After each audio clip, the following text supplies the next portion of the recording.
Assalamualaikum, welcome to my channel. Ya, kali ini kita akan membuat pindang sama ikan asin dengan sambal hijau. Ya, bahan yang pertama tentunya itu ada sambal hijau. Ini cabai hijau sama cabai merah rawit sama tomat, bawang merah, bawang putih.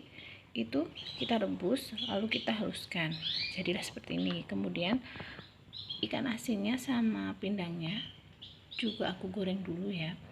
Terus ada jeruk nipis separuh sama daunnya, ada garam sama kaldu bubuk.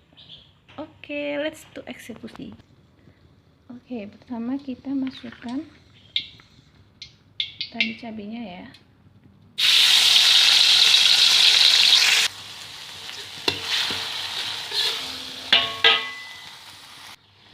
Kalau sudah, kita masukkan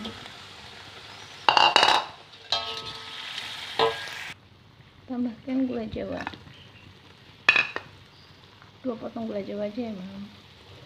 Sama ini kita perasan 1 jeruknya peras.